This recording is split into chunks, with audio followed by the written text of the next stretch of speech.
እያየን ያዳላንባቸው ሁኔታዎችን እያየን ዞር ያልንባቸው ብዙ ዘመናቶች አሉ። እግዚአብሔር ባይደግፍ ኖሮ በዚህ ዓለም ላይ በመከራ ውስጥ ያሉ ሰው የናቃቸው ሰው የጠላቸው እንዴት ሆኑ ነበረ? እግዚአብሔር አዋቂ ሰው ተመልክቷል፣ ደም ግባት ያለው ሰው እግዚአብሔር አይቷል ብሎ ሳሙኤል ተናገረ። የእግዚአብሔር ፈቃድ ግን እንደዚህ አልነበረም። ኤልያብ የጦር ልምድ አለው፣ ንግግር ይችላል፣ ከንጉሱ ጋር አብሮ የሚውል ሰው ነው። የእግዚአብሔር ሐሳብ እንደዚህ አልነበረም። ቀጥሎ አሚናዳብ መጣ። አሚናዳብም የእግዚአብሔር ፈቃድ አልነበረም። ማሳም መጣ፣ እሱም የእግዚአብሔር ፈቃድ አልነበረም። ያን ጊዜ ሳሙኤል እንዲህ አለ፣ እኔ በዚህ አልቆይምና ምናልባት ሌላ የቀረ ልጅ እንዳለ እባክህን አምጣው አለው። አባቱ ግን ያለው በግረኛ ነው፣ ታናሽ ብላቴና ነው፣ እርሱ ለዚህ አይሆንም። ነገር ግን በዱር በጎች የሚጠብቅ ታናሽ ብላቴና አለ ብሎ አባቱ ተናገረ። በዳተኝነት የምንኖር ሁልጊዜ ስንፍና የሚይዘን ለጸሎት የማንተጋ ስሙን የምንጠራ ግን በሕይወታችን መልካም ነገርን ማድረግ የማንችል ልንኖር እንችል ይሆናል። የእሱ ፍቅር ግን ለሁላችንም እኩል ነው። እግዚአብሔር ሰውን አይረሳም። ከመካከላችን እግዚአብሔር የረሳው እግዚአብሔር የማያስታውሰው ማንም የለም። ለሁላችን እግዚአብሔር ፍቅሩ እኩል ነው፣ ማዳኑ እኩል ነው። እኛ ግን ወደሱ ለመቅረብ ያለን ዝግጅት ከአንዳችን ያንዳችን የተለያየ ሊሆን ይችል ይሆናል። እናትና አባቴ ረስተውኛል፣ ትተውኛል፣ እግዚአብሔር ግን አስታወሰኛል። ስሙ የተመሰገነ ይሁን። ማንንም እግዚአብሔር አይረሳም። ማንንም በዚህ ዓለም ላይ በድካም የተያዙትን ኃይል የሚሰጣቸው የሚያስታውሳቸው የሚያነሳቸው እግዚአብሔር ነው። ሰው የናቃቸውን በክብር የሚያስቀምጥ እንደሱ ያለ ማንም የለም። በስመ አብ ወወልድ ወመንፈስ ቅዱስ አሐዱ አምላክ አሜን።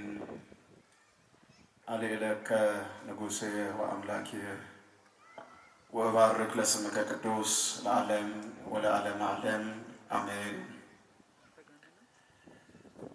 የተከበራችሁ አባቶቼ መነኮሳት፣ ክቡር መምህራችን መጋቤ ሐዲስ መምህር አድነው፣ ክቡር መምህራችን መላከ ሰላም ቀሲስ እንግዳ ወርቅ፣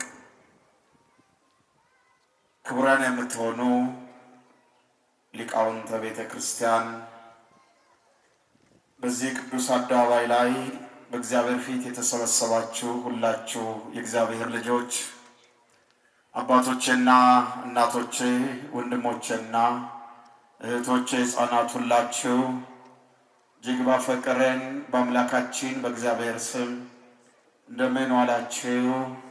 እንደምን ቆያችሁ? እንደምን አመሻችሁ? በቸርነቱ የወደደን በምሕረቱ ይቅር ያለን በዘላለማዊ ፍቅሩ የሰበሰበን የሞትን ስልጣን ከሕይወታችን ያጠፋ ከጨለማ ወደ ብርሃን ከሞት ወደ ሕይወት ከኃጢአት ወደ ጽድቅ የመለሰን በዘላለማዊ ፍቅሩም ልጆቹ ያደረገን የአባቶቻችን አምላክ ቅዱስ እግዚአብሔር ስሙ ለዘላለም የተመሰገነ ይሁን።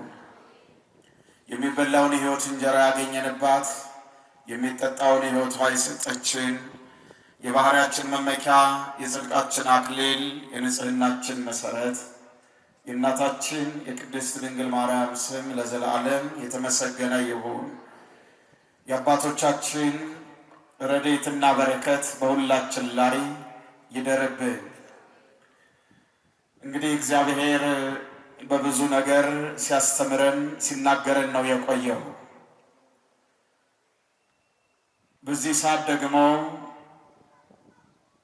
እግዚአብሔር ከታላቅ ፍቅሩ የተነሳ እሱን መምሰልን ሊሰጠን እየደጋገመ አብዝቶ እየደጋገመ እግዚአብሔር ይናገራል። እግዚአብሔር ሲናገር የሚሰማ ሰው የተባረከ ነው። በዓለም ላይ በጣም በርካታ ድምጾች ናቸው ያሉት። እንባችንን የሚያፈሱ፣ ልባችንን በሐዘን የሚጥል፣ ተስፋ የሚያስቆርጠን፣ ሰማይ የተደፋብን፣ ምድር የጠበበን እስከሚመስለን ድረስ በዚህ ዓለም ላይ ያዘንባቸው የተከዝንባቸው የነገራችን ፍጻሜ መስሎ የታየን ብዙ ጊዜ ነበረ። እግዚአብሔር የሚናገረን ግን የልባችንን ሐዘን ሊያርቅ ኃጢአታችንን ይቅር ሊለን ዘላለማዊ ተስፋችንን እንደሚፈጽምልን ሊነግረን እግዚአብሔር ይናገራል። ለዚህ ነው እናንተ ደካሞች ሸክማችሁ የከበደ ሁሉ ወደ እኔ ኑ እኔም አሳርፋችኋለሁ ብሎ ልባችን ለከበደብን ቀኑ ጨለማ ለመሰለን ልባችን በሐዘን ለተመታ እግዚአብሔር ማረፊያችን መጠጊያችን ወደባችን ስለሆነ ወደ እኔ ኑ እኔም አሳርፋችኋለሁ ብሎ የሚናገረን ከዚህ የተነሳ ነው። ስለዚህ እግዚአብሔርን ቃል መስማት ከድካም ነፃ መውጣት ዘላለማዊ ረፍትን ማግኘት ከኃጢአትም መዳን ነው። እግዚአብሔር የሚናገረን እሱን መስለን እንድንኖርለት ነው። በዚህ ዓለም ላይ ተስፋ የምናደርጋቸው እጃችን ላይ ያሉ ግን ማዳን የማይችሉ በጣም ብዙ ነገሮች አሉ። ማዳንና መታደግ የሚችለው ግን እግዚአብሔር ብቻ ነው። ስሙ የተመሰገነ ይሁን። ያስተምረናል፣ ይመክረናል። የምንማርበት የመጽሐፍ ቅዱስ ቃል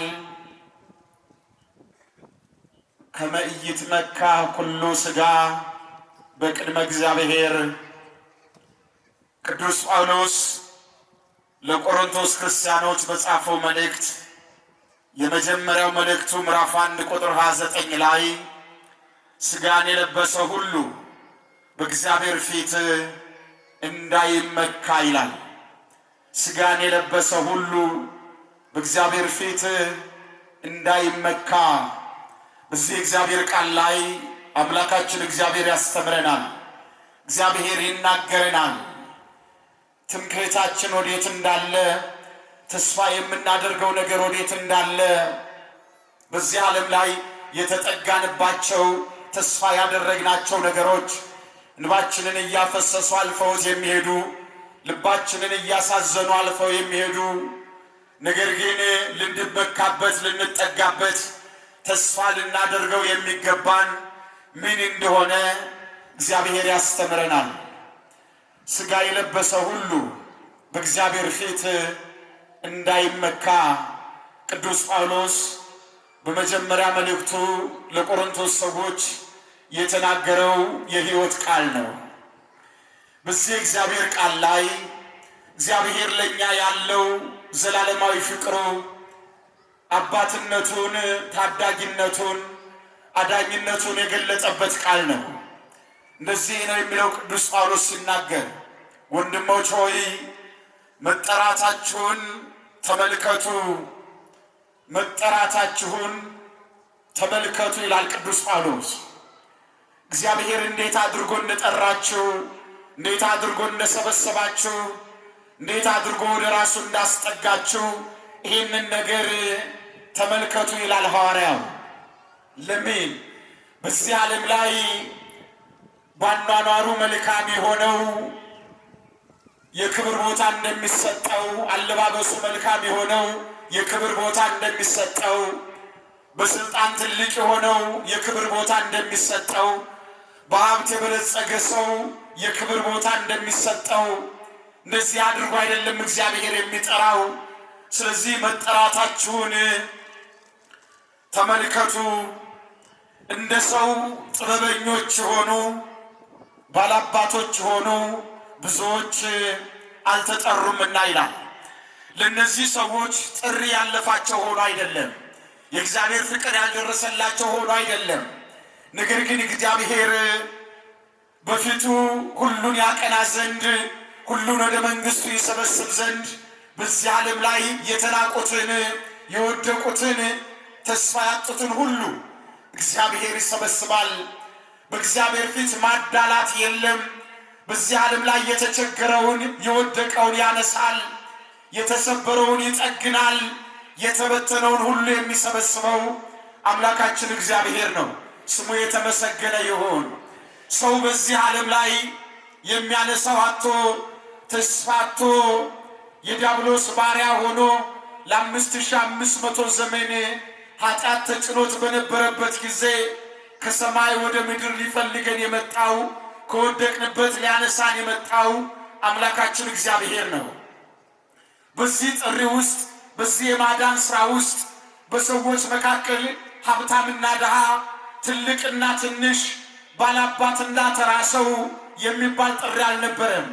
የእግዚአብሔር የማዳን ሥራ ለሁሉ የተገለጠ ነው። ስለዚህ ሐዋርያው ሲናገር ጥበበኞች የሆኑ ባላባቶች የሆኑ ብዙዎች አልተጠሩም ብሎ ቅድሚያ ለማንም ሳይሆን እግዚአብሔር ሰው የሆነበት ዓላማ የሰው ልጅ ከወደቀበት ሊያነሳ ሊደግፈው ኃጢአቱን ይቅር ሊለው በደሉን ሊደመስስለት ከመበተን ወደ መሰብሰብ ከመውደቅ ወደ መነሳት ከስብራት ወደ መጠገን ሊያመጣው እግዚአብሔር ከሰማይ እንደወረደ ቅዱስ ጳውሎስ በዚህ መጽሐፍ ላይ ይነግረናል። የእግዚአብሔር ልጆች የእግዚአብሔር ፍቅር ሁል ጊዜ ለሰው ያለው ፍቅሩ ዘላለማዊ ነው፣ የሚለወጥ አይደለም። ይህ ዓለም ኃጢአት ተጭኖት ይህ ዓለም ሞት ተጭኖት ጨለማ ለብሶ በወደቀበት ሰዓት እግዚአብሔር ሰውን ከጨለማ ወደ ብርሃን ከኃጢአት ወደ ጽድቅ ሊመልሰው ከሰማይ ወደ ምድር መጣ። ያ የማዳን ሥራ እርሱ ራሱ በመስቀል ላይ ተሰቅሎ ደሙን አፍሶ ሥጋውን ቆርሶ በእርሱ መከራ የእኛን መከራ አሳለፈልኝ። ከዚህ ሁሉ በላይ ደግሞ ይህንን ፍቅር ሳንረዳ፣ ይህንን ቸርነት ሳንረዳ፣ ይህንን መግቦት ሳንረዳ መንገዳችን ከእርሱ መንገድ ጋር አንድ ባይሆን እንኳን እግዚአብሔር በተለያየ ዘመን በቃሉ እየተናገረ ወደ ንስሐ እንድንመለስ ከኃጢአት ነፃ እንድንወጣ እግዚአብሔር ያላድሎ ይናገራል። ስለዚህ ነው ሐዋርያው መጠራታችሁን መመረጣችሁን ተመልከቱ። ብዙዎች ጥበበኞች የሆኑ ብዙዎች ኃያላን የሆኑ ብዙዎች ባላባቶች የሆኑ ብዙዎች አልተጠሩም። ነገር ግን እግዚአብሔር ጥበበኞችን እንዲያሳፍር የዓለምን ሞኝ ነገር መረጠ ይላል። ይህ ዓለም ሁል ጊዜ የተወደደ የሚመስለውን የሚብለጨለጨውን የሚያሸንፍ የሚመስለውን የሚከተል ዓለም ነው። እግዚአብሔር ግን ዓለምን ከኃጢአት ማሰሪያ ነፃ ሊያወጣ ከከፍታ ወደ ዝቅታ ከክብር ወደ ውርደት ከሰማይ ወደ ምድር ከዘባነ ኪሩብ ወደ ግርግም ውስጥ የመጣው የእኛን ዝቅታ ከፍ ሊያደርግ የእኛን ሞት ሕይወት ሊሰጠው ነበረ። ይሄ ፍቅር በቋንቋ የሚገለጥ ፍቅር አይደለም።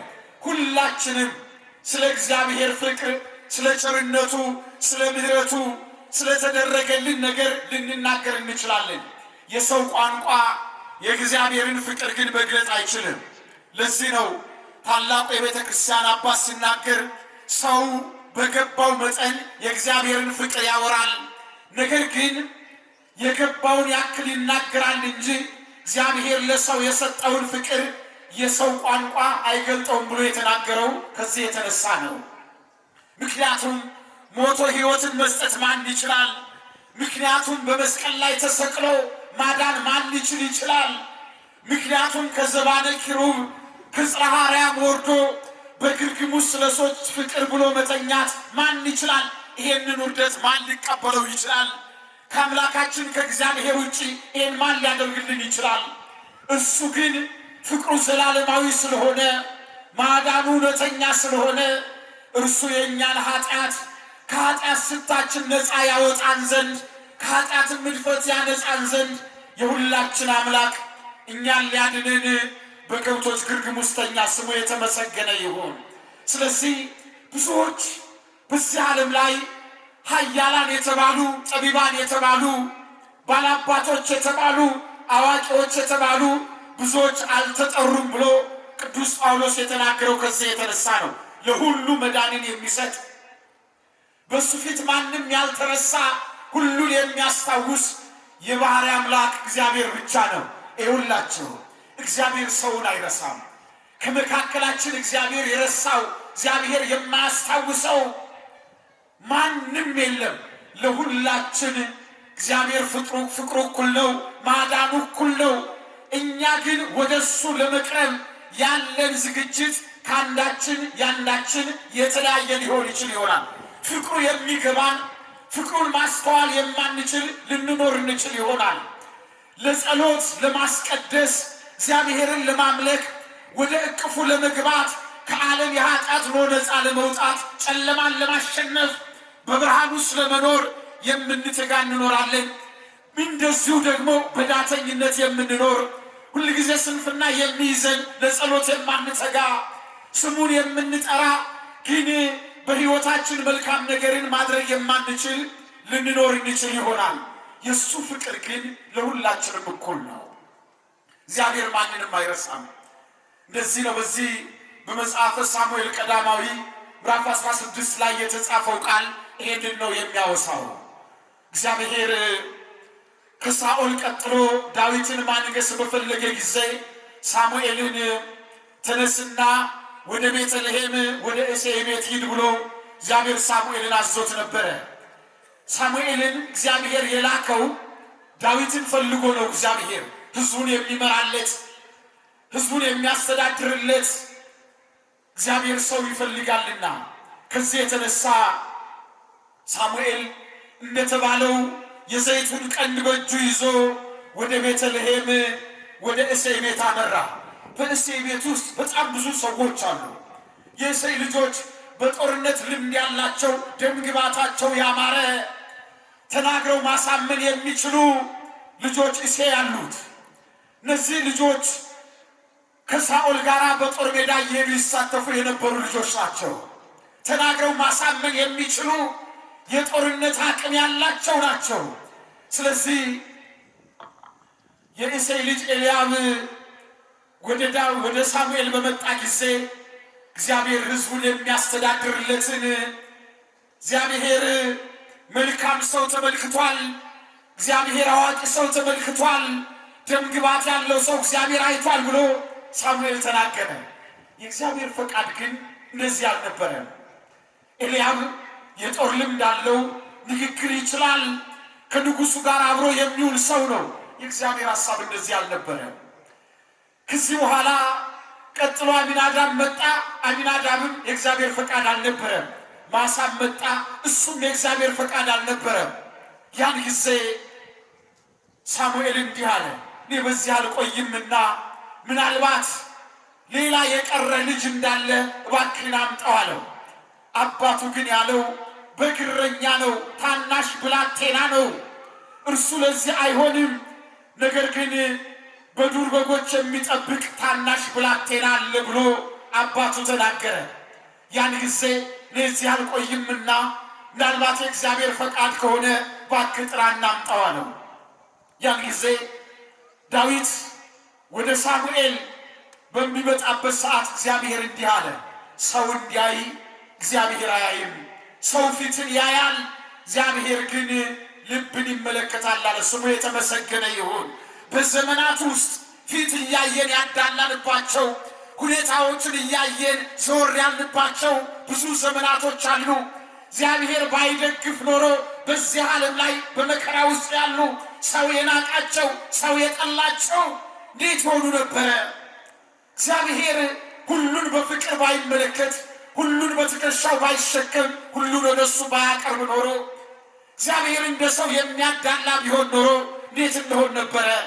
ማንን የትኞቻችንን በእግዚአብሔር ፊት ክብር የምናገኘው? የትኞቻችን ነው በሰው ፊት ክብር የምናገኘው? እግዚአብሔር ግን ሰውን አይንቅም።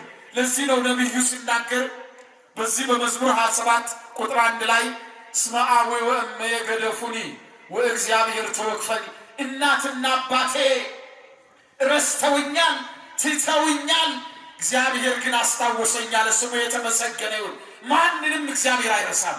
ማንንም በዚህ ዓለም ላይ በድካም የተያዙትን ኃይል የሚሰጣቸው፣ የሚያስታውሳቸው፣ የሚያነሳቸው እግዚአብሔር ነው። ሰው የናቃቸውን በክብር የሚያስቀምጥ እንደሱ ያለ ማንም የለም። በዚህ በሉቃስ ወንጌል ምዕራፍ 7 ላይ ታሪኩ የተመዘገበለት አንድ ሰው አለ። የሉቃስ ወንጌል ምዕራፍ 7 ከቁጥር 35 ጀምራችሁ ስታነቡ አንድ ታሪክ ታገኛላችሁ። የስምዖንን ታሪክ።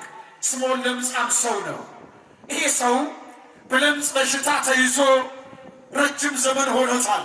ክብር ይግባውና የወደቁትን የሚያነሳ የተበተኑትን የሚሰበስባቸው በሕይወታቸው የተቸገሩትን ሁሉ የሚደግፍ የድንግል ማርያም ልጅ ኢየሱስ ክርስቶስ በምድር የተገለጠበት ጊዜ ነበረ።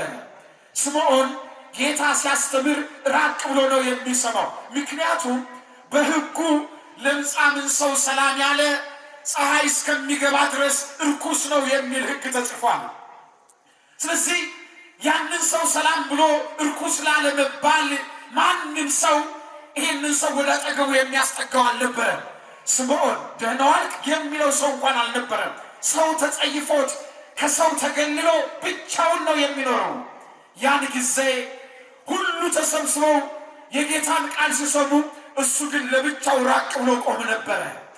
ጌታ ርቀው የቆሙትን የልብን ሐሳብ የሚያውቅ ጌታ ስለሆነ እነዛን ይመለከታቸዋል። የእግዚአብሔር ልጆች ሁል ጊዜ በሕይወታችን ዓለም በኃጢአት ውስጥ ዓለም በጨለማ ውስጥ ብዙ ሆኖ የኃጢአት ጭቃ ሲያቦካ ብዙ ሆኖ በኃጢአት ጫካው ሲደበቅ ከዚህ አይነት ሕይወት ጋር አትቀላቀሉ። የጠራችሁ እግዚአብሔር የታመነ ነው። ቅዱስ ሊያረጋችሁ፣ ከኃጢአት ሊያነጻችሁ፣ በቃሉ ሊፈውሳችሁ፣ በመስቀሉ ሊባርካችሁ፣ መንግሥተ ሰማያትን ሊያወርሳችሁ እግዚአብሔር በልጅነት ነው የጠራን። ስሙ የተመሰገነ ይሁን። ለኃጢአት ከሚሮጡት ጋር የጨለማ ሥራ ከሚሰሩት ጋር አትኑሩ። ተለይቶ የሚቆመውን እግዚአብሔር ያየዋል፣ እግዚአብሔር ይደግፈዋል። ስለዚህ ስምዖን ቆሞ ነበረ። እሱ የሚፈልገው ጌታውን ነው። እዚያ ጉባኤ ውስጥ መግባት አይችልም። ስለዚህ ጌታ ስምዖን ዛሬ ካንተ ጋር ራት እበላለሁ አለው። ስሙ የተመሰገነ ይሁን። ሰው ላጣው፣ ዘመድ ላጣው፣ ታዳጊ ላጣው የመጣ ከሰማይ የወረደ የእኛን ኃጢአት ይቅር ሊለን በደላችን ሊደመስስልን ከሰማይ የወረደ እውነተኛ ፍቅር፣ እውነተኛ ዳኝ እሱ ነው። ከዚህ የተነሳ ስምዖን ይህን ነገር አይቶ ወደ ቤቱ ተመለሰ። የተናገረውን የሚያደርገው ጌታ፣ የሚለውን የሚፈጽመው ጌታ እንደተናገረ ቀጥታ ወደ ስምዖን ቤት ሄደ።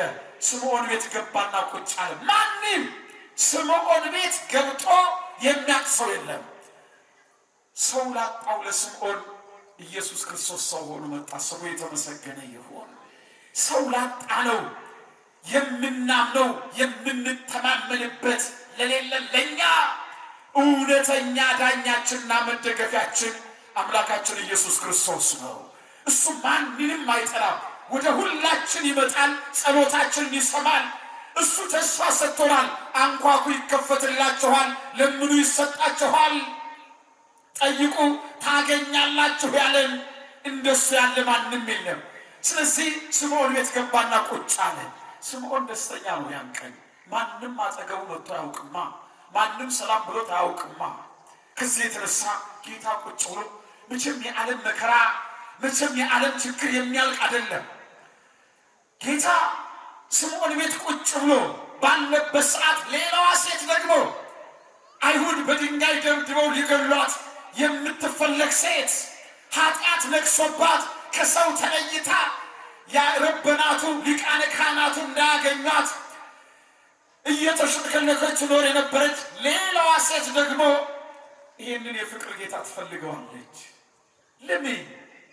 እሱ ማንም ላይ አይፈርድማ። እሱ ኃጢአተኛውን ከኃጢአት ያነሳዋላ። እሱ የወደቀውን ያነሳላ። የተገመገመውን ይደግፋላ። እሱ ለሙታን ሕይወትን ይሰጣላ። እሱ የራቁትን ያቀርባላ። ለዚህ ነው በዚህ በማቴዎስ ወንጌል ምዕራፍ 9 ቁጥር 36 ላይ ሕዝቡ ሁሉ ተበትነው እረኛ እንዳጡ በጎች ሲቅበዘበዙ ሲያቸው አዘነላቸው ይላል። ስሙ የተመሰገነ ይሁን። እረኛ ባጣንበት ዘመን፣ በተበተንበት ዘመን፣ ተስፋ ባጣንበት ዘመን ፈልጎ የመጣ እሱ ነው። ሊያድነን የመጣው እሱ ነው። እኛንን እሱን የረሳ ነው። ሁል ጊዜ እኛ እሱ ረስቶን አያውቅም። ከዚህ የተነሳች ሴት ጌታ ስምዖን ቤት እንዳለ ስትሰማ ቀጥታ ተነስታ ወደ ስምዖን ቤት ገባች። እሷ የምትፈልገው ጌታዋን ነው። ኃጢአትን ይቅር የሚለውን በደል የሚደመሰውን ጌታ ነው። በሩን ገፋ አርጋው ገባችና እግሩ ላይ ተንበርክካ ግንባሯን እግሩ ላይ አድርጋ እግሩን እየሳመችው እንባዋን ታፈስ ነበረ። በዚህ ሰዓት ነው ስምዖን ቁጭ ብሎ ቤቱ ይህች ሴት እንባዋን እያፈሰሰች የኃጢአቷን ስርየት ከሚሰጠው ጌታ ስትለምን፣ ስምዖን ግን በልቡ ጌታን ያማው ነበር ይላል። አያችሁ፣ ሰው ሁል ጊዜ እንደዚህ ነው። ሲደረግልን የማናመሰግን፣ ስንከብር ውርደትን የምንፈልግ፣ ስንጠራ የምንሸሽ፣ ሲሰበስበን የምንበተን፣ ፍቅሩ የማይገባን፣ ደግነቱ የማይገባን፣ ሁል ጊዜ በተቃራኒ ቦታ ላይ የምንቆም፣ የእግዚአብሔር ክብር የማይገባን ስምዖን ብቻውን ሆኖ ሰው ሰላም ሳይለው ብቻውን በነበረበት ሰዓት አምላኩ ቤቱ ውስጥ ቢገባለት ያችኛዋ ሴት መጥታ ፊቱ ተንበርክካ የኃጢአቷን ስርየት ስትሻ ስምዖን ጌታን በልቡ ያማው ነበር። እንደዚህ አለው፣ እሱ ነቢይ ከሆነ ይች ሴት ዘማዊ ናት፣ ለምን ይቀበላታል? ለምን ዝም አላታል? እኛ እኮ እንደዚህ ነን። ጠባያችን አያምርም። እግዚአብሔር ፈቃዱ ሆኖ ከዓለም ሐሳብ ለይቶ መቅደስ ውስጥ ቢያቆመን፣ ለቅዱስ ሥጋው ለክቡር ደሙ ቢያበቃን፣ ሌላ መጥቶ ለዚህ ክብር የማይበቃ የሚመስለን መቅደስ ውስጥ በምንቆምበት ቦታ የምንጨቃጨቅ የኔ ነው የምንል፣ ሁል ጊዜ በሕይወታችን ውስጥ ሰውን የማንወድ እግዚአብሔርን እወዳለሁ የምንል ሐሰተኞች፣ ወንድማችንን የማንወድ ስምዖናዊ ጠባይ ያለን የሰው ኃጢአቱ እንጂ ጽድቁ የማይታየን ሰዎች እንዲወድቁ እንጂ እንዲነሱ የማንፈልግ ሁል ጊዜ በሕይወታችን ውስጥ ተሰብረን የምንኖር ነን እኛ። ስምዖን የእሱ ነገር ሳይታየው የእሷን ኃጢአት ያነብ ነበረ። ልብን የሚያውቀው ጌታ፣ ኩላሊትን የሚመረምረው ጌታ፣ ምንም ነገር ከእርሱ ያልተሰወረ የባህሪ አምላክ እንዲህ አለ። ስምዖን አለው ድንገት፣ አቤት ጥያቄ አለኝ አለው። እሺ አለ። በአንድ ከተማ ውስጥ ሁለት ድሃ ሰዎች አሉ፣ ሌላ ደግሞ ባለጸጋ አለ። ምንም የሚበሉት ባልነበራቸው ጊዜ ከባለጸጋው አንደኛው 500 ሌላው 50 ብር ተበደረ። ነገር ግን የሚከፍሉ ሲያጡ ለሁለቱም ተወላቸው። አብዝቶ የወደደው ማንን ነው አለው። አብዝቶ የወደደውማ 500 የተወለት ነው አለው ጌታ። እውነት ተናግረሃል አለ። ስለዚህ አንተ ቤትህ ከገባሁበት ሰዓት ጀምሮ ጉንጬን አልሳምከኝም፣ እሷ ግን እግሬን ከመሳም አላቋረጠችም። አንተ ከገባሁበት ሰዓት ጀምሮ ራሴን በዘይት አልቀባህም፣ እሷ ግን ለሞት የሚሆነውን ውድ ሽቶ ከማርከፍከፍ አላቋረጠችም። ኃጢአቷ እንዲሰረይላት በደሏ ይቅር እንዲባልላት አብዝታ ወዳለችና ብዙ ኃጢአቷ ተሰርዮላታል። ስሙ የተመሰገነ ይሁን። እግዚአብሔር ሁል ጊዜ በሕይወታችን ስንፈልገው የምናገኘው አምላክ ሩቅ አይደለ፣ ቅርብ የሆነ አምላክ፣ ስንጠራው የሚሰማን፣ ስንለምነው የሚሰጠን አምላካችን ነው የእግዚአብሔር ልጆች። ስለዚህ ቅዱስ ጳውሎስ መጠራታችሁን ተመልከቱ ይላል። አድሎ የሌለበት ለሁሉ እኩል የሆነ ጌታ፣ ሁሉን በፍቅር የሚጠራ ሁሉን የሚያከብር አምላክ።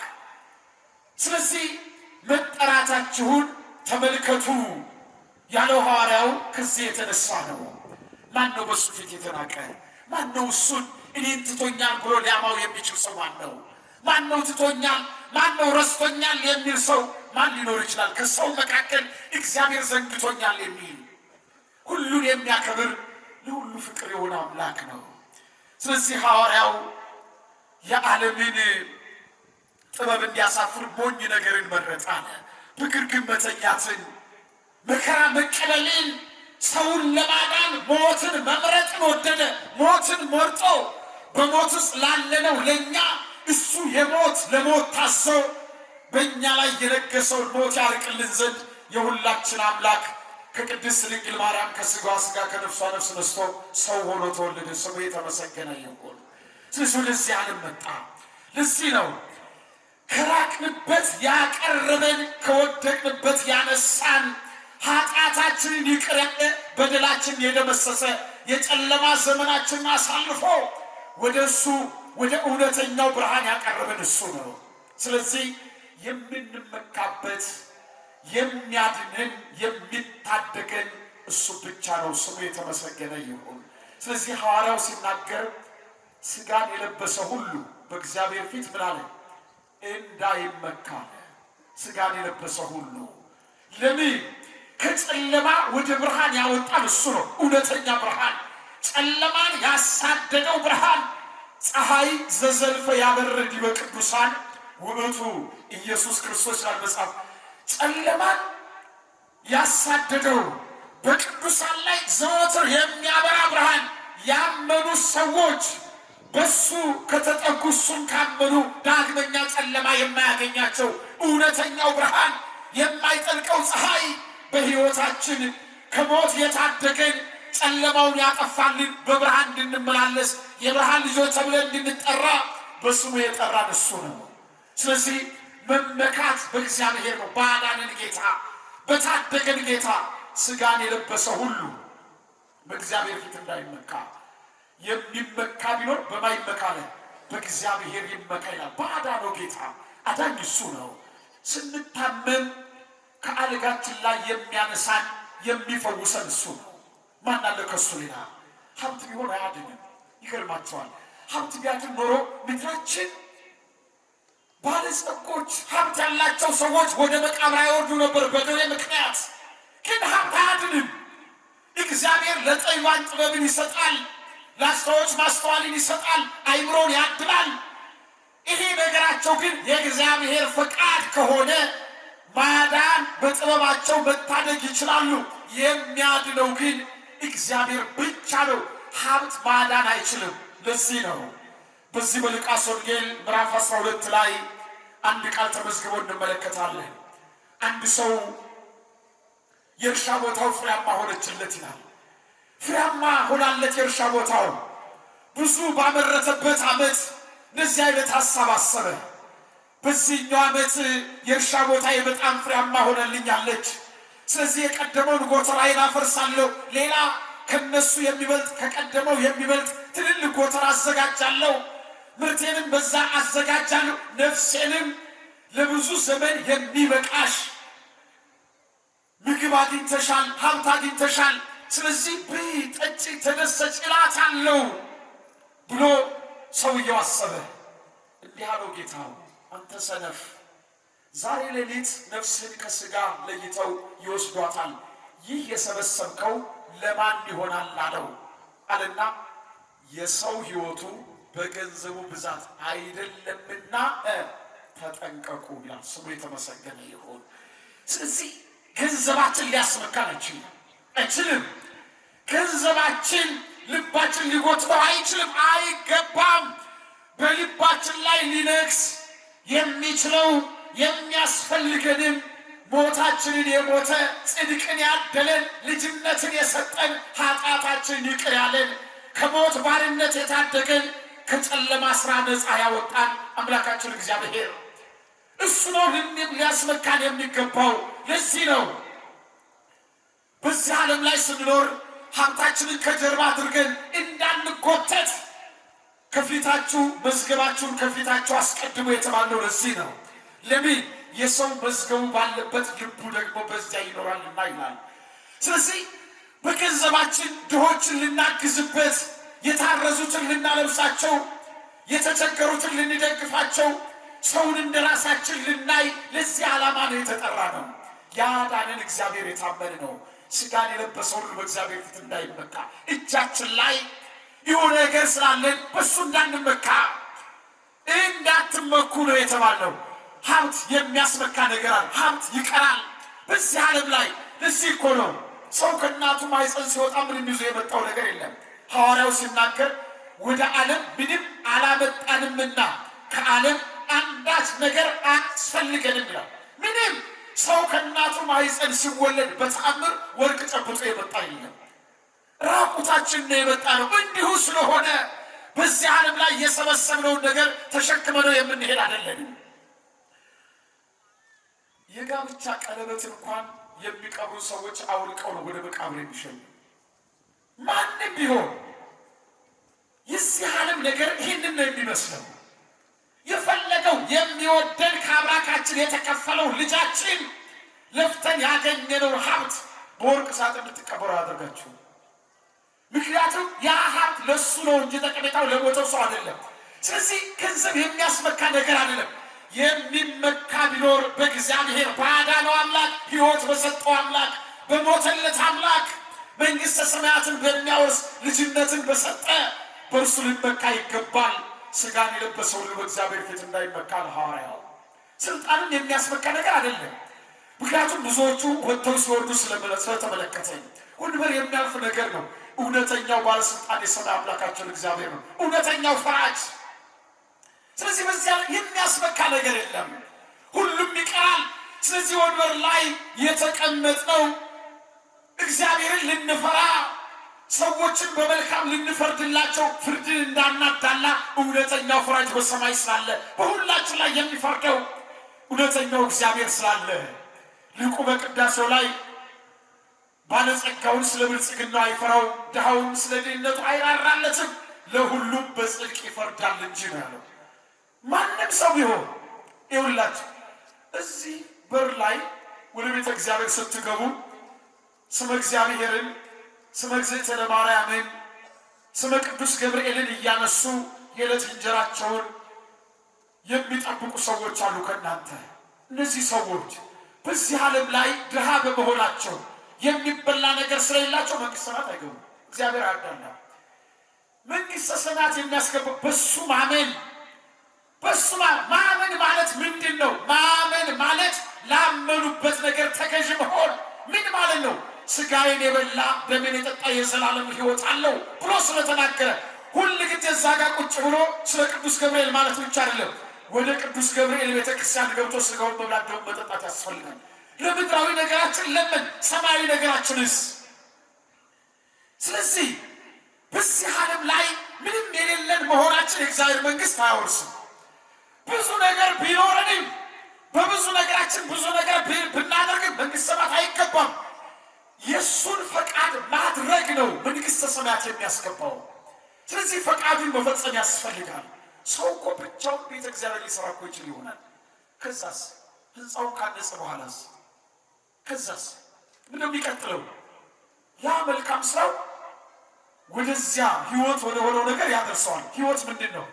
ንስሐ መግባት፣ ሥጋውን መብላት፣ ደሙን እሺ፣ ሥጋውን ሳይበላ ደሙን ሳይጠጣ ከሞተስ እንደ ወንጌል ቃል በቃ የክርስቶስ አይደለም ማለት ማጽደቅና መኮንን የእሱ ስራ ስለሆነ፣ ግን እኛ የተባልነው በስሙ አምነን የዘላለም ሕይወት ለማግኘት ሥጋውን መብላት ደሙን መጠጣት ነው። ለሚቀረው ወንበር ብለን ፍርድ እያጣመም ሰዎችን እያሳዘን ክርስቶስ በደሙ የቀደሰውን ያዳነውን ከሞት የታደገውን ክርስቶስ የሞተለትን ሕዝብ እያሳዘን በዚህ ዓለም ላይ በአመፃና በሽንግላ ብንኖር እውነተኛው ፈራጅ እግዚአብሔር ይመጣል። ስሙ የተመሰገነ ይሁን፣ የማያዳላው ፈራጅ። ስለዚህ ስልጣንም የሚቀር ነው። ፈርዖንን አይታችሁታል። ማንም እግዚአብሔር ማን ነው ብሎ ነው የተናገረው። ማን ነው እግዚአብሔር? ሕዝቤን ልቀቅ ያለ እግዚአብሔር ማን ነው ነው ያለው። እግዚአብሔር እስከሚነሳ፣ እግዚአብሔር እስከሚፈርድ፣ እግዚአብሔር እስከሚመጣ ድረስ ፈርዖን ልቡን አደንድኖ ነበረ። ግን የፈርዖን ፍጻሜ ምን ሆነ? በባርነት ይገዛቸው የነበሩት ሕዝቦቹን እግዚአብሔር በታላቅ ክንዱ አስለቅቆ፣ የፈርዖን ፍጻሜ ደግሞ ባህር ውስጥ ሰጥሞ መቅረት ነው። እግዚአብሔር በፍርድ የሚያዳሉትን ባህረ እሳት ውስጥ ያቃጥላቸዋል። እግዚአብሔር እውነተኛው ፈራጅ። ማንም በስልጣን ነው መመካት አያስፈልግም። በጉልበት ቢሆን መመካት አያስፈልግም። ጉልበት አያስመካም ጉልበት። እግዚአብሔር በትንሹ መጣል ይችላል። ቅድም ታሪኩን ያነሳንለት ብላቴናው ዳዊት በ12 ዓመቱ እግዚአብሔር በራሱ ላይ የንግስና ዘይት ቀብቶታል። 12 ዓመቱ የ12 ዓመት ብላቴና ነው ህዝብ የሚያስተዳድረው። እግዚአብሔር ስልክ እንደዚህ ነው የሚያደርገው። ይኸውላችሁ ዳዊት በ12 ዓመቱ እግዚአብሔር የንግስና ዘይት በራሱ ላይ አፍሶለት ሳኦል ብዙ ጊዜ ሊገለው ፈልጎ ነበረ። እግዚአብሔር በእኛ ላይ ያለውን ዓላማ ሳይጨርስ የማንም እጅ እኛ ላይ አያርፍም። አጠገቡ ቁጭ ብሎ ሳኦል ራት ባዘጋጀበት ሰዓት ዳዊት ቁጭ ብሎ ጦር አንስቶ ወደ ዳዊት ወርሯል። ጦሩ ግን ዳዊትን አልገደለም። ለምን? እግዚአብሔር በዳዊት ላይ ዓላማ አለው። ምንማ ህዝቡን እንዲመራለት ይፈልጋል። ለዚህ ነው ዳዊት ሲጸልይ እግዚኦ ከመ ወልደ አስሙር ከለልከና፣ አቤቱ ጋሻ ሆነ በሞገስ ከለልከኝ አለው። እግዚአብሔር ከዚህ ዓለም ፍላጻ የሚያድነን ከሰይጣን እስራት ነፃ የሚያወጣን የእግዚአብሔር ክንድ ነው። ያ ብላቴና ዳዊት አንድ ቀን ታላላቅ ወንድሞቹ በተሰለፉበት ጦርነት ላይ ዳዊት ተገኝቶ ነበረ። አባቱ ልኮት ምን ብሎ? የወንድሞቹን ወሬ አምጣልኝ ብሎት። ያ ረጅሙ ሰው ታሪኩን የምታውቁት ጎልያድ ይፎክራል። እኔም ሰው ቋቋመዋለሁ አለ ዳዊት። ስለዚህ ምን ሆነ? ዳዊት ወደ ንጉሡ አመጡትና ባካንተ ብላቴና ነህ፣ እሱ ከሕፃንነቱ ጀምሮ የጦር ልምድ አለው አለ። አይኔ ቋቋመ ነው። ልብስ አለበሱ፣ የጦር ልብስ። ዳዊት መራመዳ ይህን ልብስ አልለመድኩትም አለ። አንዳንድ ጊዜ በሕይወታችን ችግራችን በማይሆን ልብስ ውስጥ ስለምንኖር ነው። የማይሆን ልብስ አትልበሱ። የልጅነት ከሕፃንነት ጀምሮ ያሳደገን ጌጣችን፣ የነፍሳችን ጌጥ፣ እኛን ከልጅነታችን ጀምሮ ያሳደገን አምላካችን እግዚአብሔር ነው። ስሙ የተመሰገነ ይሁን። በባዕድ ልብስ ውስጥ አትኖሩ። ምንም አያስፈልግም። እኛ መልካችንና ውበታችን አምላካችን እግዚአብሔር የተገዛንለት፣ ከልጅነት ጀምሮ የጠራን ያሳደገን፣ በሃይማኖት ያስጌጠን፣ በስርዓት ያሳመረን አምላካችን እግዚአብሔር ነው። ማንም ከኛ ውጪ ያጌጠ ልብስ ያለ የለም። ጌጠኛው ልብሳችን በስሙ ያመንለት፣ በመስቀል ላይ የተሰቀለው፣ በደሙ የቀደሰን፣ ከድንግል ማርያም ከስጋዋ ስጋ ከነፍሷ ነፍስ ነስቶ ሰው የሆነው ኢየሱስ ክርስቶስ ነው። ስሙ የተመሰገነ ይሁን። ከሱ በላይ ጌጠኛ ልብስ የለም። የማንም ነገር አትፈልጉ። እግዚአብሔር ባኖራችሁ ቦታ ላይ በሰጣችሁ ወንበር ላይ ተረጋግጣችሁ መኖር ነው። ወደ ቅሉጥ አትሂዱ። ዳዊት ይሄን ልብስ አልለመድኩትም አለ። እረኝነት እያለ እግዚአብሔር በሞገስ ያነሳበት ያን ልብሱን ለብሶ ወደ ጎልያድ ሮጠ። ጎልያድ እንዲህ አለው፣ አንተ ውሻ፣ ወንጭፍ ይዘህ የምትመጣው ጠጠር ይዘህ የምትመጣው ልትገለኝ ነው? እንዲህ አለው። ዛሬ ስጋህን ለሰማይ ወፎች ለምድር አራዊት እሰጣለሁ አለ። ዳዊት እንዲህ አለ፣ አንተ ጦርና ጎራዴ ጭሬ ይዘህ ትመጣብኛል፣ እኔ ግን አንተ በተገዳደርከው በእስራኤል አምላክ ስም እመጣብሃለሁ። በማን ስም እመጣለሁ? በእግዚአብሔር ስም። ይኸውላችሁ የምንድንበት ታዳጊ ስም አለን። የምንመካው በታላቅ ስሙ ነው። ስለሚያድነን፣ ከኃጢአት ነፃ ስለሚያወጣን፣ ልጅነትን ስለሰጠን፣ ከሰይጣን ፍላጻ ስለታደገን ታዳጊ ስም፣ ደገኛ ስም፣ አዳኝ ስም አለው። ለዚህ ነው ነቢዩ ሲናገር በአንተ ጠላቶቻችን እንዋጋቸዋለን፣ በስምህም በላያችን የቆሙትን እናዋርዳቸዋለን። በስሙ ጠላትን ሰይጣን እናዋርዳለን። ስሙ ይደግፋል፣ ያድናል። ስለዚህ ነው አንተ በተገዳደርከው በእስራኤል አምላክ ስም እመጣብሃለሁ አለው። ዛሬ አንተን እግዚአብሔር ለእኔ አሳልፎ ይሰጣል። አንገትን ከሰውነት ላይ ይሄ የሚሆነው እግዚአብሔር በሰይፍ ያይደለ እግዚአብሔር እንዲሁ ማዳን እንደሚችል ዓለም ሁሉ እንዲያውቅ ነው አለ ዳዊት ሲናገር። እግዚአብሔር እንዲሁ ያድናል፣ እንዲሁ ይታደጋል እግዚአብሔር። ስለዚህ በእግዚአብሔር ፊት ደጅ መጽናት ነው። ያን ጊዜ ይሄን አለና ዳዊት ከወንዝ ከለቀማቸው ከአምስቱ ጠጠር አንዷን ጠጠር ወረወረ። ቅድም ስለ አምስቱ ሚስጥራት ነግረዋቸዋል መምህሩ። የሃይማኖታችን አዕማዶች፣ የድህነታችን አዕማዶች፣ በዚህ ዓለም እንዳንናወጥ፣ ጨለማ ውስጥ እንዳንኖር፣ በብርሃን ደጅ ሁል ጊዜ እንድንኖር የሚያደርጉን በእነሱ ታጥረን ነው የምንኖረው። አንዷን ጠጠር ወለጨፋት፣ በሳኦል ግንባር ላይ ገባች። ሳኦል በግንባሩ ተደፋ። ማን ነው? ጎልያድ በግንባሩ ተደፋ። ዳዊት ሮጠና አንገቱን ቆርጦ አሳያቸው። እግዚአብሔር እንደዚህ ያድናል። በዚህ ዓለም ላይ ይሁን ሸክም ስለተሸከምናል። ሸክም ሰውን ይጥላል። ነገር ግን ለዚህ ነው ጌታ እኔ ቀንበሬ ልዝብ ሸክሜም ቀሊል ነው ያለን። ስለዚህ በፊቱ እየጸለይን እያመሰገንነው እየተገዛንለት ኃጢአትን ትተን ሃይማኖታችንን ጠብቀን መኖር ያስፈልጋል። ስልጣን አያድንም፣ የዚህ ዓለም ቁጥር አያድንም፣ ገንዘብም አያድንም። የሚያድነው እግዚአብሔር። ለዚህ ነው ሥጋን የለበሰ ሁሉ በእግዚአብሔር ፊት እንዳይመካ፣ ነገር ግን የሚመካ ቢኖር በእግዚአብሔር ይመካ። ማዳን በሚችለው ጌታ አባቶቻችን ተመክተውበታል። ጦርን ያልፈሩት፣ ሰይፍን ያልፈሩት፣ የነገስታትን ቁጣ ያልፈሩት እኮ እግዚአብሔር አዳኝ ስለሆነ ነው። አዳኝ ስለሆነ እግዚአብሔር ይታደጋል። እግዚአብሔር አይውላችሁ ጸሎት እንዳይጸልይ የተከለከለው ሰው ዳንኤል ጸሎት ሳይጸልይ መዋልና ማያደር ስለማይችል ንጉሱ ማንም ሰው በዚህ ወር ጸሎት እንዳይጸልይ የአምላኩን ስም እንዳይጠራ ብሎ አዋጅ ቢናገር ዳንኤል ጸሎት መጸለይ ናልተው። ለምን?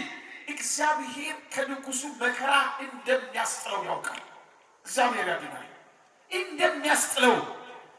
ስለዚህ እነዚያ ክፉዎቹ ሰዎች እንደሸረቡበት አይደለም። ሄደና ጸሎት ቦታው ገባ፣ ቤቱ ውስጥ ገባ። በኢየሩሳሌም አንጻር ያለው መስኮት ከፈተ፣ ተንበረከከና የአምላኩን ስም ጠራ። ያን ጊዜ ምን ሆነ? ሰዎች መጡና ዳንኤልን ያዙት። ንጉሥ ሆይ 1000 ዓመት ንገስ፣ የንጉሥ ቃል አይታበልም አይገሰስምና በማኅተም አትመሃልና በዳንኤል ላይ ፍርድ ይፈጸማል። ወሰድና አንበሳ ጉድጓድ። ዳንኤል ከአንበሶቹ ጋር ነው ያደሩ ሌሊቱን ሙሉ። አንበሶቹ የራባቸው አንበሶች የዳንኤልን የእግሩን ትቢያ እየላሱ ይጠግቡ ነበረ። ከዚያ ምን ሆነ? ንጉሡ በጠዋት መጣና ዳንኤል ሆይ በውኑ የምታመልከው አምላክህ ከአንበሶች አፍ ታድጎሃል አለው። ንጉሥ ሆይ 1000 ዓመት ንገስ፣ አንተን አልበደልኩም አምላኬንም አላሳዘንኩምና ጌታ እግዚአብሔር መልአኩን ልኮ የአንበሶቹን አፍ ዘጋለ። ስሙ የተመሰገነ ይሁን። እግዚአብሔር ስናምነው ስንቀርበው የሚታደገን የሚያድነንን መልአክ እግዚአብሔር ወደኛ ይልካል፣ በስሙ ያመኑትን የሚያድኑ። ለዚህ እኮ ነው እስመ ለመላእክቱ ይዕዘቡ በእንቲአከ ከመ ይቀቡከ በኩሉ ፍርደ። መላእክቱን ስላንተ ያዘ፣ በስሙ አምነሃልና፣ በሃይማኖት ቆመሃልና፣ እሱን ተማምነሃል፣ ተስፋ አድርገኸዋልና። ስለዚህ መላእክቱን ስላንተ ያዛቸዋል፣ በመንገድ ሁሉ ይጠብቅ ዘንድ። ይህ ዓለም መንገድ ነው ሁሉ ጊዜ። ስለዚህ እግዚአብሔር በስሙ ስናምን በሃይማኖት ስንኖር የሚታደገንን የሚጠብቀንን መልአክ በዙሪያችን ያስፍራል። ስሙ የተመሰገነ ይሁን። ስለዚህ የምንመካው በእግዚአብሔር መሆን አለበት። ስለዚህ የምንታምነው በእግዚአብሔር ብቻ። በዚህ ዓለም ላይ ምንም ስላላመጣን ምንም ይዘን አንሄድም። የምንቆመው በሥላሴ ፊት ነው። ስለዚህ ገንዘባችን፣ ስልጣናችን፣ እውቀታችን፣ ታላቅነታችን ይህ ሁሉ ቅፋት እንዳይሆንብን ትምክህታችን፣ መጠጊያችን እግዚአብሔር ብቻ ሊሆን ያስፈልጋል። እግዚአብሔር ስሙ ለዘላለም የተመሰገነ ይሁን። የሚመካ ቢኖር በማይመካ ሥጋን የለበሰ ሁሉ በእግዚአብሔር ፊት እንዳይመካ። ስለዚህ በዚህ ዓለም ላይ ከሞት ያተረፈን፣ ልጅነትን የሰጠን፣ ጨለማውን ያጠፋ፣ የማይቋረጥ ብርሃን የሰጠን አምላካችን እግዚአብሔር መመኪያችን እሱ ነው። ከሞት በኋላ መንግሥተ ሰማያትን የሚያወርሰን እሱ ነው። ስለዚህ በልጅነት የሚሾመን መንግሥተ ሰማያትን በሚያወርሰን በሱ ነው ልንመካ የሚገባው። የዚህ ዓለም ነገር ሁል ጊዜ ጊዜያዊ ነው። እግዚአብሔር ጊዜያዊን አይደለ ዘላለማዊን እንድንመለከት እግዚአብሔር ይርዳ። የእመቤታችን አማላጅነት የቅዱሳን በረከት አይለየን። እግዚአብሔር ከሁላችን ጋር ይሁን። እግዚአብሔር ይባርካችሁ። እግዚአብሔር ጸጋ ይብዛል።